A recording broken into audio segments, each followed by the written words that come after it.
Hi friends, இன்றைக்கி வந்து தமிழ் புத்தாண்டு. தமிழ் புத்தாண்டு அப்படின்னா நம்ம வந்து சாப்பாட்டில் 3 வகையான சுவையுமே வந்து சாப்பாட்டில் சேர்த்துக்கணும். அதனால் இன்றைக்கி வந்து மாங்காய் பச்சடி தான் செய்யலான் இருக்கோம். மாங்காய் பச்சடி செய்யலாமா? எப்படி செய்யலாம்னு பார்ப்போம். சாப்பாடு வந்து குண்டில் வடிச்சிட்டு அடுத்து வந்து மாங்காய் பச்சடி செய்ய போகிறோம்.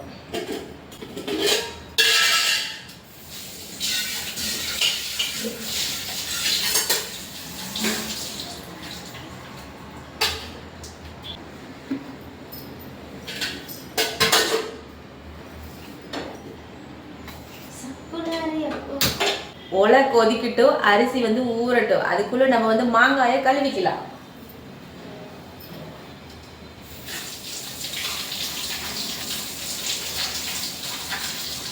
காம்பையும் இந்த நுனியையும் கட் பண்ணிக்கலாம். இது வந்து கொஞ்சம் வந்து நல்ல காயாதான் இருக்குது. ஆனா உங்களுக்கு வந்து நல்லா செங்கரையா கிடைச்சிச்சுன்னா இன்னும் சூப்பரா இருக்கும் இந்த மாங்காய் பச்சடி. ஆனா இன்னைக்கு வந்து நம்ம வந்து செஞ்சே ஆகணும் அப்படிங்கிறதுக்காக, என் பிள்ளைங்களுக்கு ரொம்ப பிடிக்கும், எங்கள் பாப்பாவுக்கு ரொம்ப பிடிக்கும் அப்படிங்கிறதுக்காக இந்த மாங்காய் பச்சடி.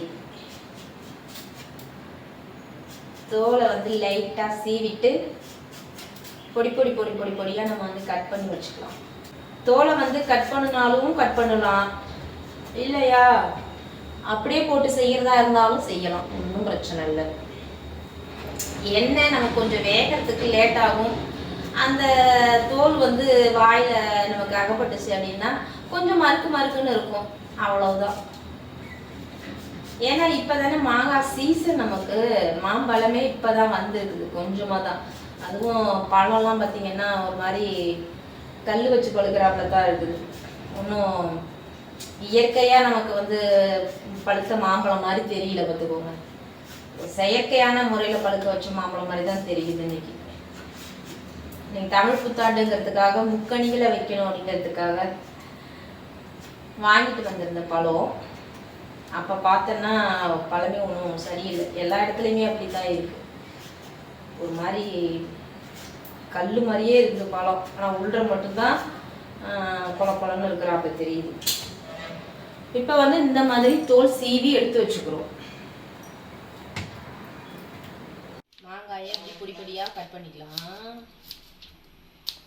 மாங்காய் வந்து பிஞ்சு மாங்காயா இருக்கு அப்படிங்கிறதால கொஞ்சம் இந்த மண் சட்டியில தான் இன்னைக்கு நம்ம வந்து மாங்காய் பச்சடி செய்ய போறோம். முதல்ல மாங்காய் பச்சடிக்கு பாத்திரத்தை அடுப்புல வச்சுட்டு 1 டீஸ்பூன் எண்ணெய் ஊற்றி இருக்கிறேன். எண்ணெய் காஞ்சிருச்சு. இப்போ வந்து கடுகு போட்டுக்கலாம். மண் சட்டின்னதும் எவ்வளவு நேரம் ஹீட் ஆகுது பார்த்தீங்களா? நேரம் நம்ம வந்து ஒரு நான்ஸ்டிக்கோ இல்லை ஒரு ஈய பாத்திரமோ அப்படி இருந்துச்சு அப்படின்னா நேரம் கடுகு பொரிஞ்சு தாளித்து விட்டுட்டு நம்ம மாங்காயவே கொட்டியிருப்போம். அந்தளவு இதாக இருக்குது. நான் மண் சட்டியில் சமைச்சு சாப்பிட்டா இந்த வெயில் காலத்துக்கும் ரொம்ப ரொம்ப நல்லது. அதனால் சமைச்சு பார்ப்போம். யாருக்கெல்லாம் இந்த கடுகு வெடிக்கும் போது முகத்தை அந்தாண்ட திருப்பிக்கிட்டு போகிற பழக்கம் இருக்குன்னு சொல்லுங்கள் கமெண்டில். நானே ஒரு சில நேரத்தில் அப்படி தான் பண்ணுவேன். ரொம்ப இதாக இருந்துச்சுன்னா, கொஞ்சம் பயமாக இருந்துச்சுன்னா சிம்மில் வச்சுட்டு அந்தாண்ட ஓடிடுவோம்.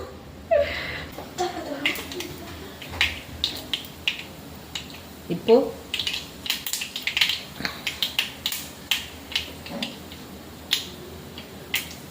ரெண்டு கருவேப்பிலை, 2 வரமிளகாய் போட்டுக்கிறோம்.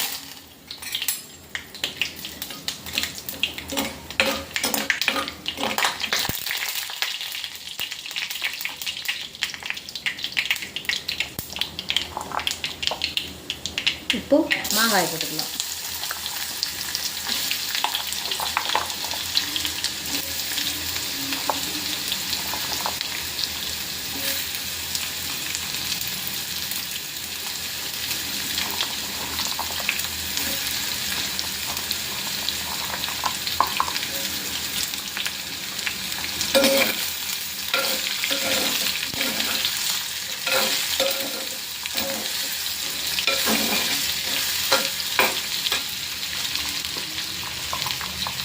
இப்போ நல்லா ஹை ஃப்ளேமில் வச்சு இல்லாமல் லோ ஃப்ளேம்லேயே வச்சு ஒரு 10 நிமிஷம் கிட்டத்தட்ட நல்லா வேகட்டும். வெந்தோடனே பார்ப்போம் எப்படி இருக்குன்னு.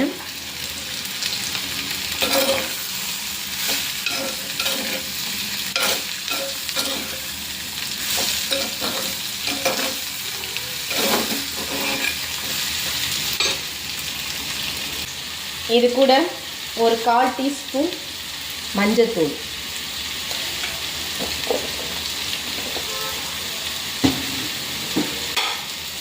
இது கூட ஒரு ஒரு சின்ன குட்டி ஸ்பூனால 1 ஸ்பூன் வரும் மிளகாத்தூள். அது தனி மிளகாத்தூள் தான் சேர்த்துருக்குறேன்.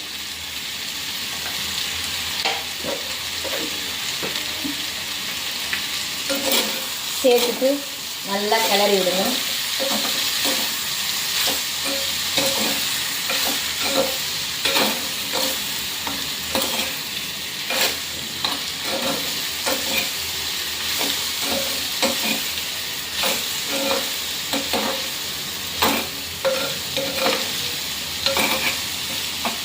இது கூட உப்பு,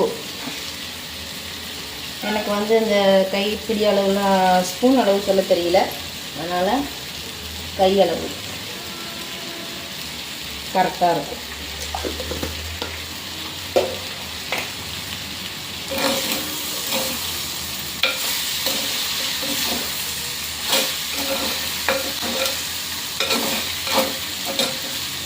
சின்ன வயசில் மண் சட்டியில் சமைக்கும்போது எத்தனை தடவை இந்த மண் சட்டியை உடச்சி அம்மா கிட்ட அடி வாங்கின அனுபவமெல்லாம் யார் யாருக்கு இருக்குது அப்படின்னு கமெண்டில் சொல்லுங்கள்.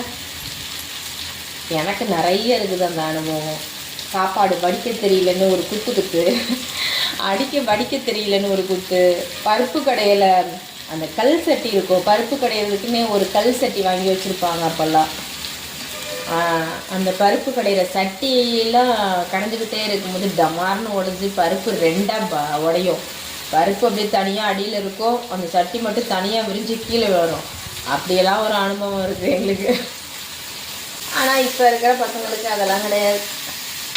ஒருத்தந்தா காலத்தை குக்கரில் வச்சோமா,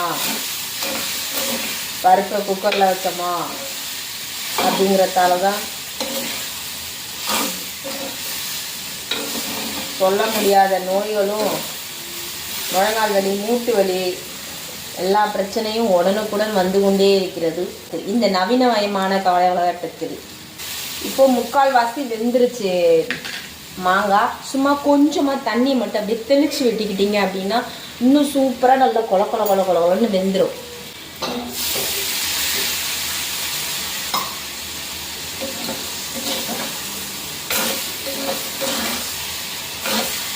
ஆனால் ஒன்று, இந்த மாங்காய் பச்சடிக்கு வந்து வேகிறதுக்கு முன்னாடியே நீங்கள் சர்க்கரையோ இல்லை வெல்லமோ போட்டிங்க அப்படின்னா அவ்வளோ சீக்கிரம் வேகாது.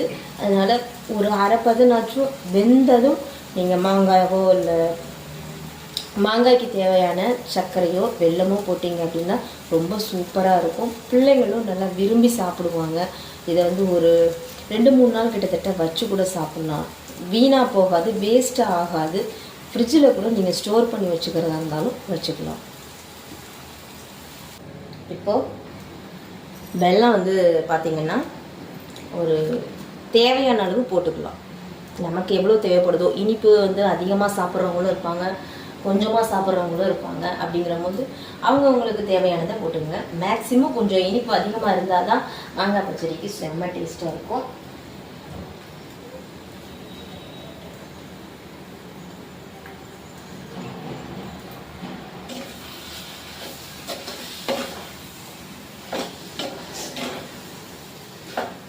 செங்கரையாக இருந்துச்சு அப்படின்னா நீங்கள் வந்து வெல்லம் வந்து கம்மியாக போட்டுக்கலாம். ஏன்னா இது வந்து இப்போ தான் சீசன், அதனால் மாங்காய் வந்து நல்ல புளிப்பு, கொஞ்சம் வந்து எப்படி சொல்கிறது, நடுத்தரமான மாங்காய் கூட கிடையாது. இது கொஞ்சம் இன்னும் நல்லா வந்து எப்படி பிஞ்சு மாங்கான்னு சொல்லுவாங்கள்ல, அந்த மாதிரி ஆசையாக இருக்கே அப்படிங்கிறதுக்காக நாங்கள் அன்றைக்கி செஞ்சுக்கிறோம்.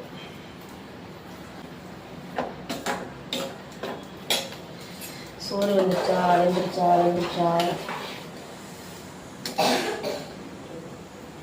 இல்லை.